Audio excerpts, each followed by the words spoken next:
time I spoke to you guys, like some of the tips that you gave um, was really helpful. So maybe you could have something like that, like kind of thinking of the different steps you think about, like for if you're going to be expressing, and 'cause it's quite, yeah, it's actually like a full-time job, the Mm. expressing as well, if Oh you do yeah. that. Mm-hmm. Uh, But Maybe, that's oh yeah, I know. go ahead. Oh, I think it's like around thinking about what questions you're going to ask um, the consultants. So I remember my hypnobirthing lady was talking about how you're always trying to find out like the benefits, the risks, and the alternatives. Mm-hmm. But just like having like a kind of prompt, like so to help you kind of think of the questions and like have your notebook ready, like just stuff because it's quite overwhelming. Like we definitely have so many teams involved. Mm-hmm. They're all great, but sometimes we're just like, yeah, it's a lot to, and now we have to update each other, so we're really across it because Okay. day to day, like they'll be like speaking to us, and we're not able to like do a video conference Mm. every time. Yeah, I can imagine like it's totally different because we used to have like care. This is before the coronavirus. Every specialty doctor would be in a boardroom, and we would just ask questions and our concerns as parents. And I imagine it's totally tricky now with not being able to congregate and only have limited people in one space. So, Yeah, yeah, exactly. hmm Yeah, it's fine. I mean, they're very good at updating us like every day when we go in, and then it's just like, yeah, it's just an extra effort on our part. But I'm thinking what I've done, like I've gone on walks and stuff in terms of my self-care. hmm Obviously, like I'm trying to stick to 20 minutes, but like walking around the hospital takes up a lot of steps. So right. in itself. Yeah. Yeah, after the cesarean, but yeah, I don't know. Like, did you guys all have to kind of stay near the hospital when or how did you sort it out? Well, I don't know if you're familiar with. There's an organization called Ronald McDonald House, and Hmm. Ronald McDonald House has different houses in different states of the U.S. and the parents can live there right across from the hospital, and so you don't have to leave if you don't want to leave the hospital. You have, after the visiting hours over and you want proper rest, you just go across the street to Mm, Ronald McDonald House, recharge, and then come back to the hospital in the morning. And so we have those set yeah, up. Different states have Ronald McDonald houses are connected to the Children's Hospital. So as a parent, you're always connected because it's difficult, yeah, especially if you're coming from out of state. Like we were out of state, so we didn't have like lodging, and so we had to stay at the Ronald McDonald House temporarily so we could be there to make different decisions mm, for Jaleel. So, do y'all have anything like that similar? yeah, yeah. That it's similar for us because the hospitals have provided the accommodation for free. Okay. Um, but so it's for both of us Mhm. while he's on the NICU, Mhm. and then when we go to a ward after when he's more in recovery, Mhm. then it will just be for one of us. Okay. Okay. Okay. And then actually at that point only one of us can visit. But I don't think that's normally how it is. But How it flows. Okay. yeah. Yeah, that's been like tremendous blessing because like even with the hospital being there 24/7, I've tried that and it like literally drove me crazy because you could never really get sleep. The nurses and doctors Yeah. constantly coming in and out, in Oh yeah. and out. Yeah. I did. I Yeah. hope. Yeah, I don't know if I'll have to stay on a ward. Well, who knows? Because even like expressing, actually, I found like it was like I tried to express at the bedside. I was like, we're more connected. But then, and there's only four babies in total in the room, but I just found actually that beeping was just very distracting and actually just made me just Mm-hmm. produce a lot less milk. So then I was like, okay, well, I'm just going to use this time to expressing to just like, watch something or just relax a bit, like take some time and then come back Yeah. because, Actually, that's really yeah, good. 'Cause when you relax, it kind of helps with the milk to kind of just let out, because yeah, with all those sounds, you are stressed. Like, it's crazy. yeah. You're like, whose one is it? Like, what's happening now? Yes. Like, because they obviously have to monitor them, but I feel like, because this hospital that we're at now, well, when we came home, the monitors weren't as loud, but the ones where she was in South Carolina, they're super loud, and like there's like 15 plus babies on the ward, so it was like, yeah, it was hard to focus. Yeah, exactly. And how long did you nurse Lanicia with your baby? Cedar, well, with Cedar, I pumped for, oh, I want to say maybe 6 to 7 weeks. I had to stop because I ended up getting pregnant, and my milk supply went up and then went down. Like, it was almost flat. Okay. Came back, and then I got home. I didn't know I was pregnant, but my milk supply went down again. I was like, what the heck? Like, I had like, it was going up, and then all of a sudden just flatlined, and I found out I was pregnant with Titus, and I was like, oh, that's what it was. I did try to latch her when she was, ooh, I want to say she was almost 2 months or so. Anyway, I tried it for like a couple times. It was like she was kind of frustrated, like, oh no, this is taking too much. I don't want to do it. So I just Oh kind of was like, wow. because I didn't really have much anyway at the time. And the doctor was like, you can totally try it if you want, because I wasn't making a lot. And so I did try it, but I was like, she was kind of frustrated. So I was like, I don't want to stress her out. I just want to get her home. They watch their status and all that stuff throughout the days and things. So I was like, well, I just rather her be home. So let's just work on the bottle, and we're good. So I did. I had a few like vials of milk stashed that they could use, but then she had to go to donated milk, and then from there the formula. I didn't breastfeed very long with her, but with my oldest, I did for a year, and then with him, he's almost a year. So once he hits that 12-month mark, I think we're gonna be. That's good. You Yeah. did better than me. I only was able to pump for 6 months, and then I was completely done because we're in the Really? hospital so long, Rachel, like so long, and Yeah. I couldn't. I was stressed. I was super stressed. So I did it, and then we transitioned to formula because they had changed a Okay. lot of medicines too. So that made me Mm, discouraged because Jalil didn't want to eat. So that was hard, okay. and so that's why I kind of just said I'm done. Yeah. Lene, Hi. how you doing? Oh. We're just talking about breastfeeding. Oh, mommy. Yes, Breastfeeding. Oh, yes, yeah. We were I don't talking. know. Me?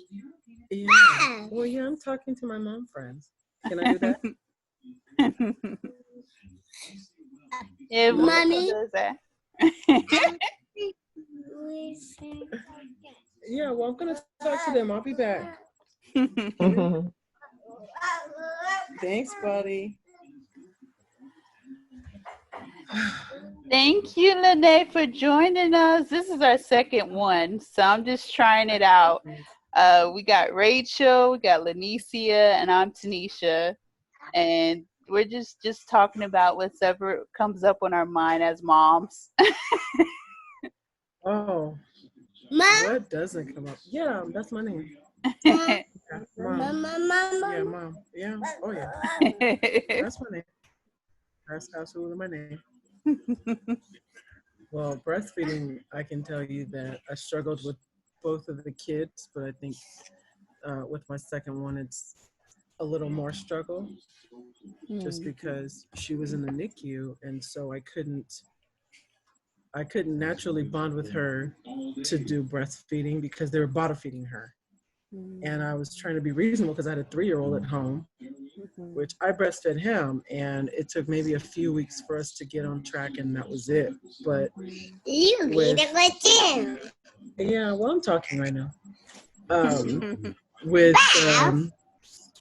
my Callie, let's see, she came home December 2nd, and I think it's 90%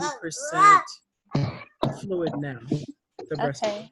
Okay. So it took 5 months, almost 6 months, and I still get pinches for the latch. So I just said, oh, it's still not 100%. Okay. I'm like, okay, well, as long as, whatever it takes, it's like, oh, okay. All right. Right. So, Yeah, we're talking to Rachel. She just had her son, and she's learning about the breastfeeding process with COVID-19. It's been a little difficult for her, oh boy. in the NICU. So we're trying to give her some support, some good wisdom and advice. Well, do they have at least one nurse that specializes in lactation at all? I think like mainly I worked with the midwife around lactation. I think that's how it's structured here. And then he's not really going to be at the point of breastfeeding yet. He's still got the tube and Okay. yeah, So like non-nutritive. line fed. Yeah, but they've actually lowered that a lot now. So they were balanced. Yeah, he's got like comforter to practice. I mean, he seems to have a good sucking reflex, like everyone's always saying.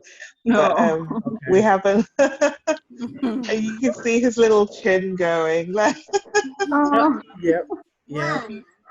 They like to really do the non-nutritive. yeah, Which he's doing drives you non-nutritive. crazy because you're busting at the seams to pump and give milk. Yeah. It's bananas. Did they give you a place to pump in Yeah, there's a few expressing rooms, and then if I want to do it at the bedside, then they would put the fan. I usually go to a different room, and then in the accommodation I'm staying, I've got a pump here as well. Okay. Now have you? And then they provide the other ones. Okay. Have you been uncomfortable? Oh yeah, like at the beginning, once I spent 2 hours trying to do like in the colostrum, it was horrible. But now I'm on like 15 minutes, 20 minutes, okay, and I can do like 120 mil. Okay. So I'm on my way. That's the very, very hard part. Okay. Oh yeah. Yes. Yeah, the first 2 weeks, your body's like, make all this milk, and you don't have a baby there. And you're like, but I can't make all this milk. It's like, no, make all this milk, all of it. This is for the baby. I'm like, are you serious? Because my breasts are not going to hold all this milk. And to try and like scraping it into that tiny syringe. Oh yeah, ridiculous. I remember. The word. Yeah, I remember getting discouraged as being first first time pumping, my mom never did breastfeeding or pumping or anything like that. It was formula for me. And so they were like thinking, are you sure you want to do this? I'm like, yeah, I want to give it a shot. I want to give it a shot. I know it's healthy for the baby, especially since they're in the NICU. So the lactation, they would tell me, keep pumping, Tanisha, keep pumping. Every 3 hours, it'll come, it'll come. And then it started to express so fast. I was like, oh my God. I know. Yes. Oh my gosh. But they tell you if you don't pump or you don't breastfeed or get that chance, then the second best is donor's milk. Because at least you know you're getting some breast milk. It's just not directly from you versus formula. Yeah. So, but it's a process, especially when you're in the NICU, the mental state of mind to pump. When you're like worried about baby, you know, all the It's time. fortitude to pump while the baby's in the NICU. Mm-hmm. Oh. I know that they have tea and there's lactation cookies that may help. Mm-hmm. Oh, okay. I'll see if I can find the recipe I have that I use. But there's a specific tea, and I can't think of the name of it. Bless you. There's a specific tea. Like milk thistle. Yeah, there's a tea that you might be able to take. They do also suggest, and I've had to do research because I thought my supply went low. There's a non-alcoholic beer that helps. Oh, interesting. Like, What are the plants? I'll have to look at it. I'll have to look at it, but that helps too. Mm-hmm. And then, are you staying hydrated? Got it. Oh, Yeah, I've got a UTI at the moment, but okay. yeah, I had it pretty much the whole pregnancy, and then it's still just there at the moment. But it's not even 2 weeks yet. So maybe it's just the remainder. God bless you. You try probiotics, maybe? Yeah, I take some each day. I don't know why. It's just the E. coli one just keeps coming. Let me see if I have the name of the. Hold on, I'm gonna grab my probiotic because there's two specific ones I know of that you may need for breastfeeding. Lanicia, do you have yours? You can show yours. Oh, you have that one? Oh yeah, let me show you. Oh, feedback. I have a child on the stairs. Yeah, I did. I'm. Lanicia told me to take a probiotic, being expected with my second one, and I said I want to learn more about the benefits because I know. Oh, y'all, the benefits are great. Here you go. I got this one, and it has a lot. It has Let's see it again. 2 billion CFU per capsule. Oh. What's the name of the brand? It's a Plexus. It's a Probio 5. It just helps with intestinal yeast. It helps support intestinal tract, supports healthy digestion. So, show the label again, Lanicia. Okay, I'm gonna try and show it. Oh, there it is. And then I can share it. If it's all right with Tanisha, I can share it in the group if you guys want to see the actual label. Mm-hmm. Yeah, and that's what I'm welcoming because I know, Lene, you just joined Medical Moms of NICU, and really the motivation behind that was because we all have resources. No one mom has all the answers, so I created this group so that we can share resources, our stories, because they're different, and everybody can feel like they're supported in some way. I didn't want to be like the complete driving force of it because I knew like everyone has knowledge, you know. Yeah, no, I understand that. I wish I actually had this during my experience in the NICU because I talked to a couple of nurses that were in the NICU, and then before I had the baby, I talked to a couple of nurses in L&D. And what they were saying is there are some groups that they share their experiences, but sometimes if they share their experiences, it can be traumatic. So I was very apprehensive to embrace that experience just because for both of my kids, I didn't want to give in to any kind of experience. Like I didn't want to say, okay, this is going to be a traumatic experience or not. I wanted to have it as my experience. Now, the first time was easy, but the second time was very traumatic. And as much as I've had my experience and I want to share, I don't want to affect other moms before they deliver. Scare them, scare them into what could potentially happen. Right. So I really pulled back and just didn't really share my experience at all. Yeah. Because every birth is different, and yes, that's true. Yeah. Because actually with at first I thought I would have her early, and I was like, what? And my husband was deployed at the time when she was trying to come early, but she didn't. She made it to 39 weeks, and then my second came at 24 weeks, and I was traumatized. I had like PTSD. That's how it felt. Yeah. I don't know if medically, but it felt like that. And then with my son, he tried to come early because I got pregnant so fast right after. So I was actually dilating from the inside out. So I only had like that much of cervix left, and they're like, yeah. So now I was 23 weeks when I found out that was happening. I was thinking, not again. But then I had to like switch my mindset, like, okay, I can do this as long as I just, do what I was supposed to, which is stay in the bed and relax and take it easy. And he was born full term, water birth at home, everything perfectly fine. So you can definitely change a situation by like positive thinking. So and actually a lot of prayer for me too. I'm a Christian, so I pray a lot. And God just probably like, okay, girl, you talking too much, but that's what I do. Welcome, Veronica. How you doing? Hi, sorry. No.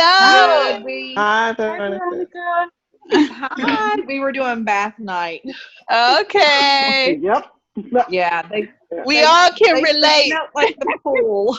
Yeah. Yes. Oh my gosh. If Veronica tell briefly, Veronica, she's a warrior. She got 3 babies, triplets. Yes. Yes.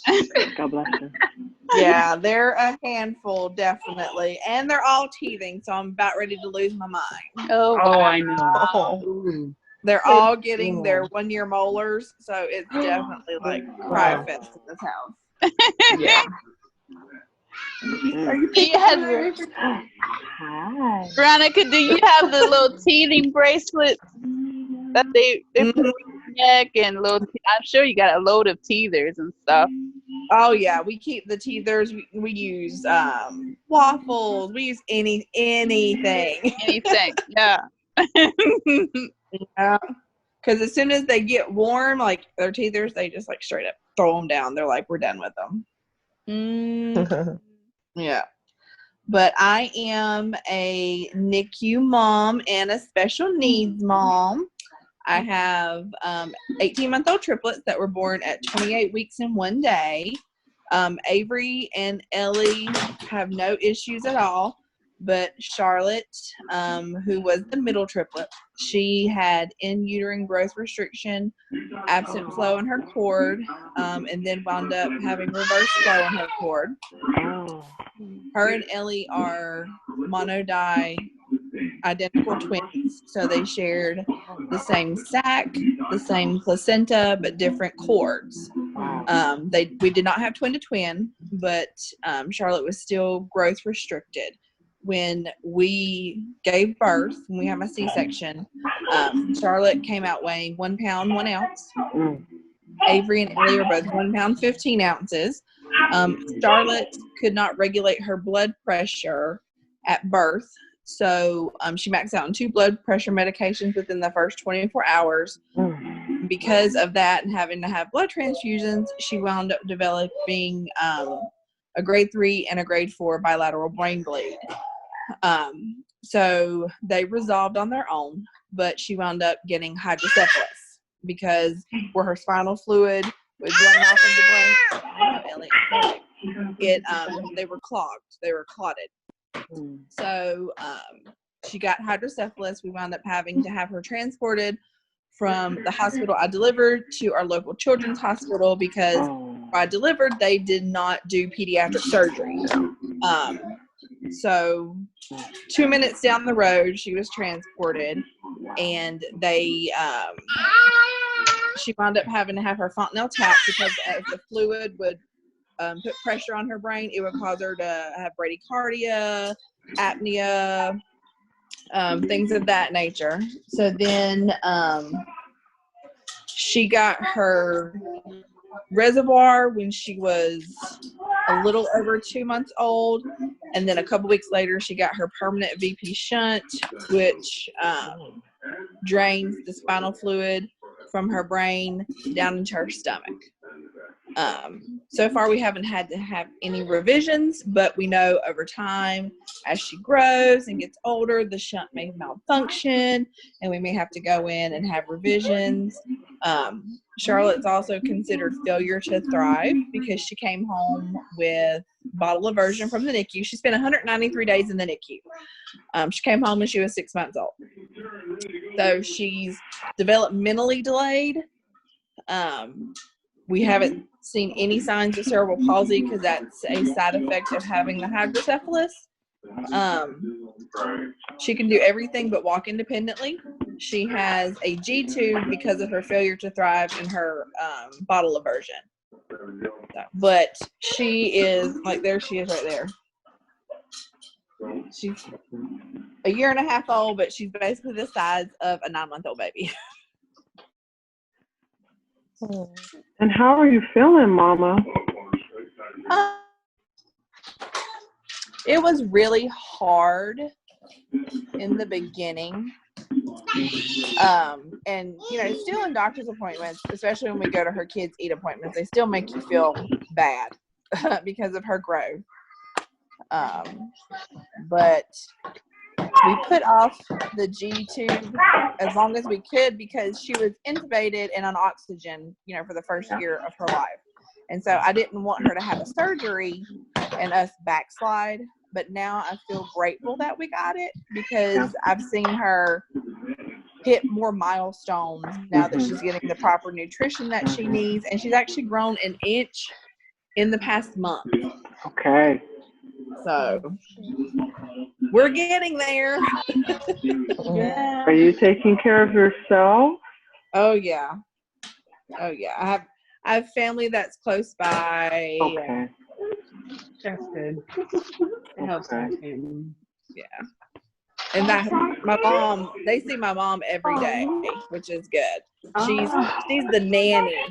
Yes. She's the nana and Yes. Yes. That's like my mom. Yeah. So they get overly spoiled.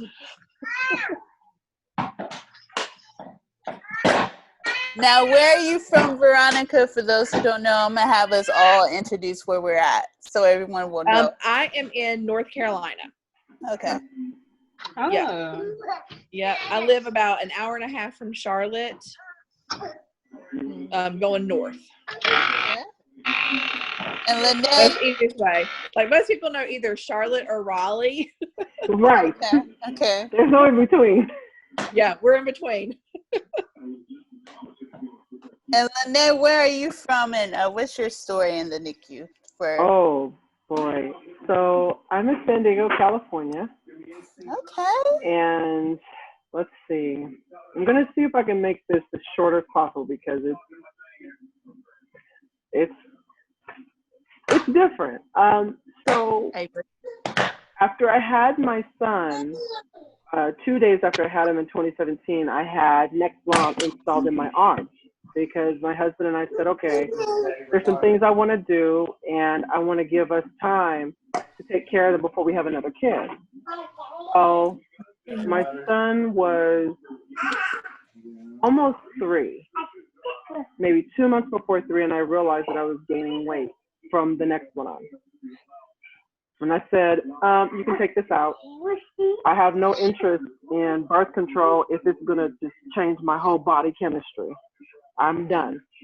And so my husband's in the Navy, and so I went to their clinic, and because what they told me before they installed it was, oh, it's no issue. They're just going to cut your skin and remove it. It's simple. And so, be quiet, mommy. Mommy's talking. Okay, you can either be quiet or get down. Okay, you can get down. It's fine. So they removed it Valentine's Day. In the middle of me going to school, I had one class for my second degree, and they did it on Valentine's Day. I said, okay, I'm going to make this about me. Great. They removed it.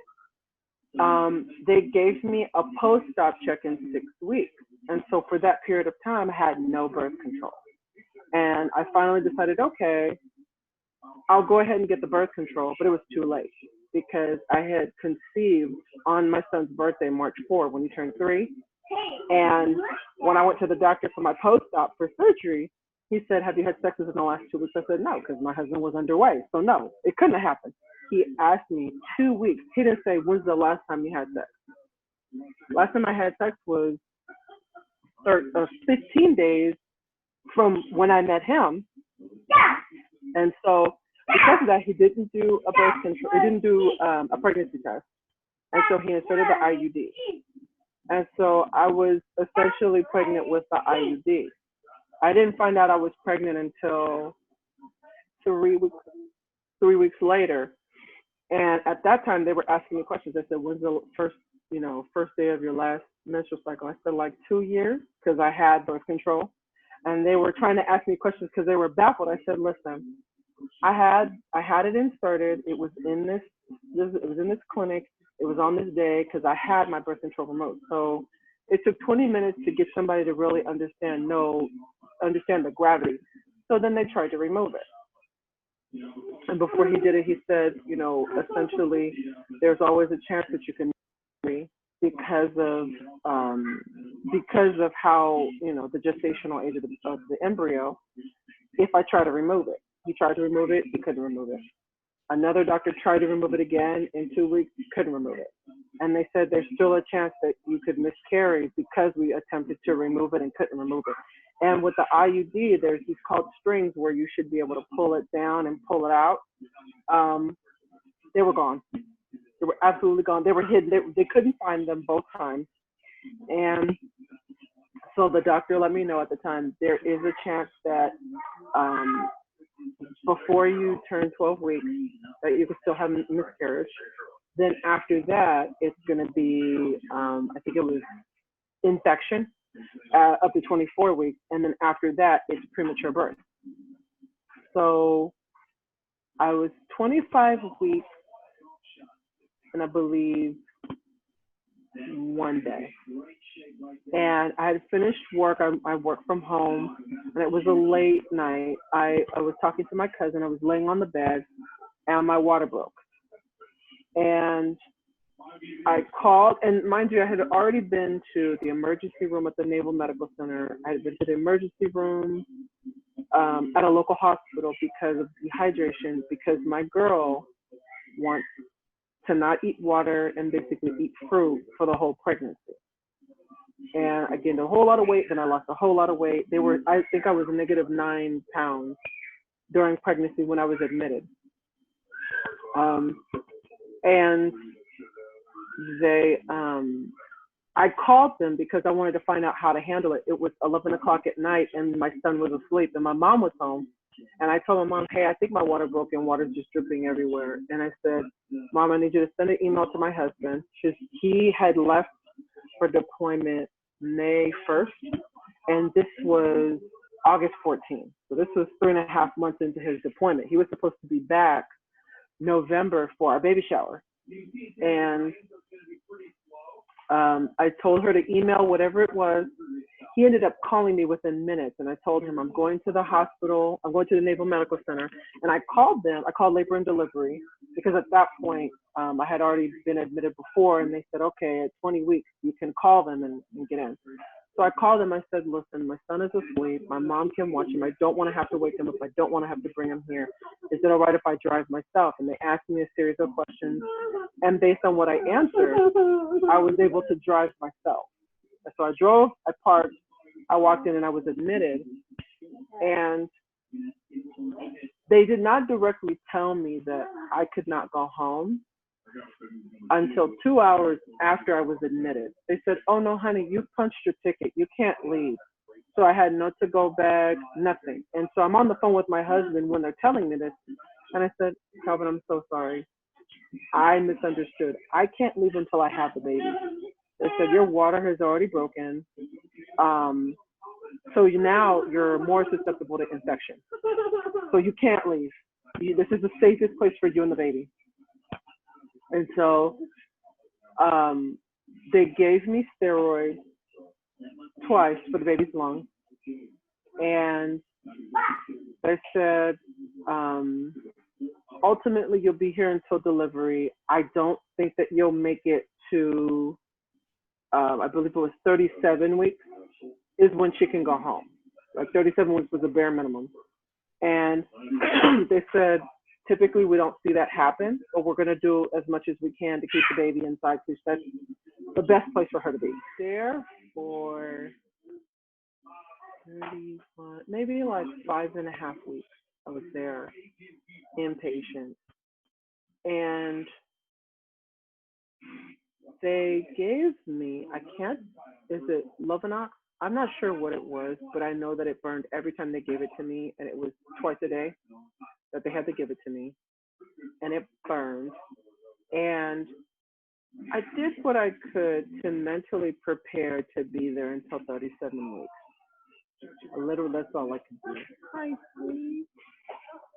Oh, Veronica, you have a doll in your hand. So cute. I do want to say that Rachel, for those who don't know, she's in the United Kingdom, and so it's late there. So if you have to go, I Rachel. know. I look so sleepy. I'm sorry, guys. It's No, okay. it's okay. We enjoyed you. Guys, I'll be at the next one. I'm in Yes, please. Get some rest. Yeah. Take care, guys. Share that baby. Good night. Have a good night, Bye. Rachel. Bye. Have a good day. Bye Take now. care. Bye. Take care. So, Yeah, I wanted to let her go because I know it's late there in the UK, and she oh jumped yeah, on. She's still in the news. absolutely. So I was like, I know she gotta go. Yeah, she's like, I'm tired. I can't. Okay, hold on much longer. What did I buy? Good night. No. Uh-oh. Uh-oh. So you're in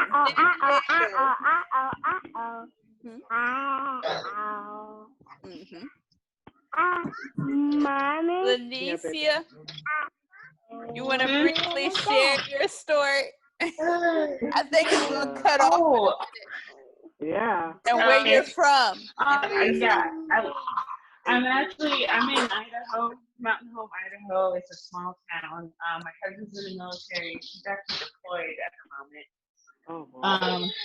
But the good thing is that my parents, they're here with me with my 3 littles. I have a just turned 3-year-old, 1-year-old, and 10-month-old. Well, but my 1-year-old, she was born at 24 weeks in South Carolina. Actually, we're visiting my grandma. And she was born on vacation. She was like, you know what? I want to see South Carolina too. So, 2 days, a day before we were supposed to go home, she was born. I actually was in the hospital. I actually thought I had an infection. That's what it was. And then I got my water broke. They get checked and all that good stuff. And I was like, okay. So I went back. Mind you, I've always had like Braxton Hicks and contractions and stuff. So anyway, in the middle of the night, I was in labor. I was like, this is labor. I told my husband. And he's like, okay, let's go. 3 o'clock in the morning, got to the hospital. They were like, your vaccine is dilated, but you can't have your baby here. You have to have your daughter, 45 minutes up the road. So I was like, oh, okay. So they shipped me there. She was born 4 days later, September 10, 2018. And then 6 or 7 weeks later, we got home here here back in Idaho. And she stayed at this hospital for like 6 weeks too. But her whole hospital stay was only 88 days, so super short. Thank God. And she did really well. The only thing that she had to do was a couple times with steroids. I think 2 blood transfusions. She had the hole in her heart, but that ended up closing after medication, so that was a blessing too. So her stay was super short. And now, actually, I recently talked to her therapist, and like she's talking, doing all this stuff because her speech was a little delayed because of the adjusted age and the chronological age and everything. Yeah, so we're just kind of looking at that with her speech and everything. So she recently just started like copying us and talking more, coming out of her shell and all those good things. So yeah, she's doing good. So I think she's out of the infant toddler program, which is a blessing for us. So I was kind of like worried, like, oh, I don't know. She might have to do some, extra therapy and things, but she's like, no, I'm good. I was just holding out. So I'm like, okay, you're good, because she's actually my child. My other 2 kids, even my son, they don't really look as much like me. They look a lot like their dad. So she's like my little twin, I call her. So let me see if I can show you guys. She's my little Nikki baby, I call her.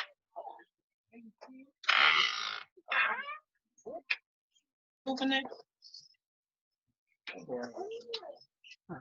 They're outside with the grandparents. You say hi.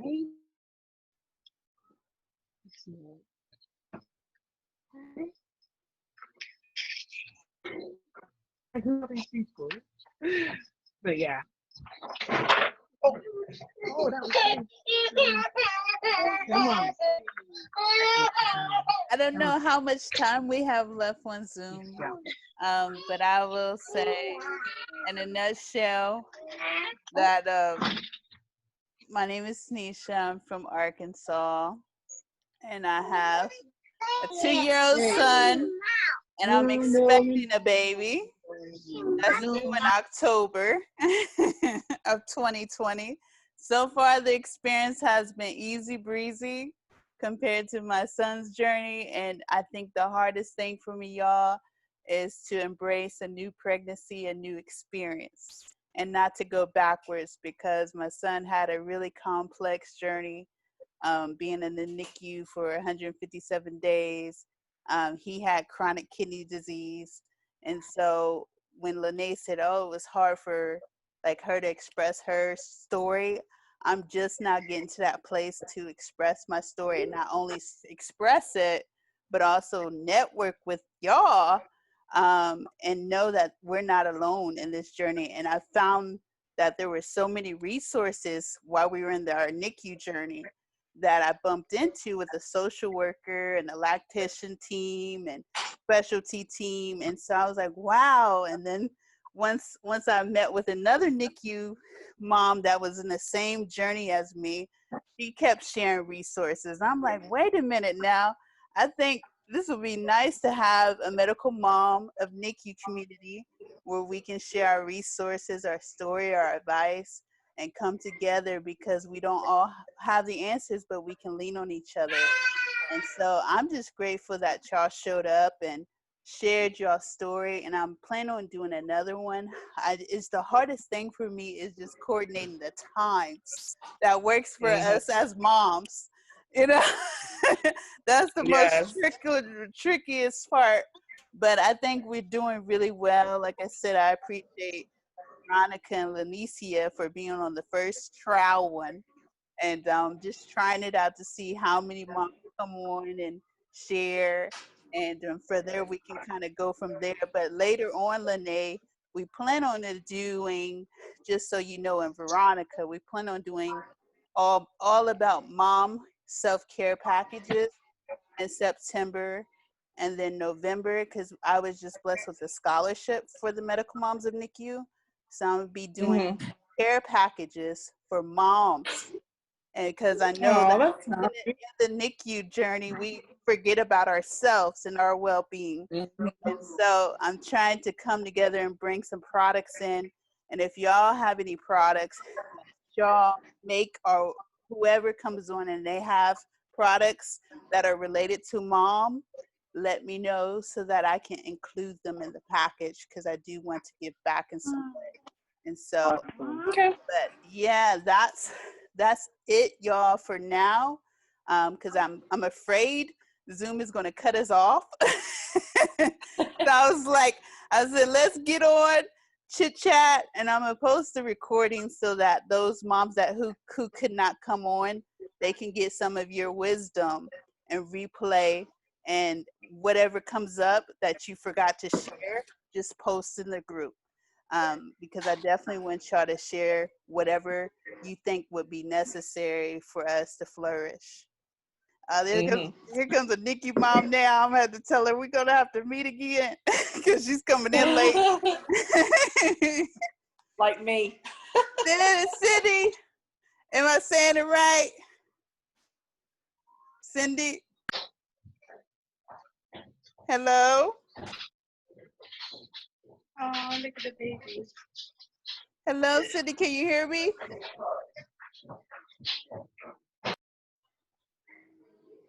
I think her audio's trying to connect. Cindy? She might be having some issues. I know the connection's not as stable now.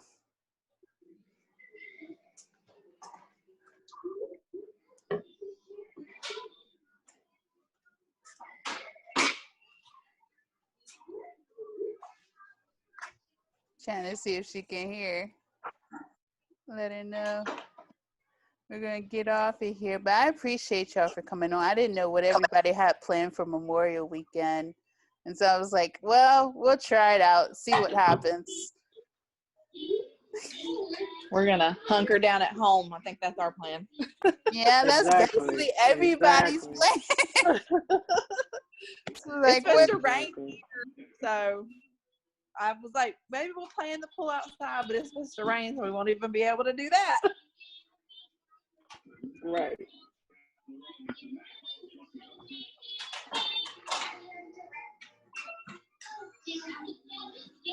But yeah, let's try to plan for another one, y'all. I don't know what everybody's schedule is next weekend. But I'll keep y'all posted and kind of see how to go from there. Sounds good. Sounds good. But it's a listen, I don't know if kids. Cindy. Yes.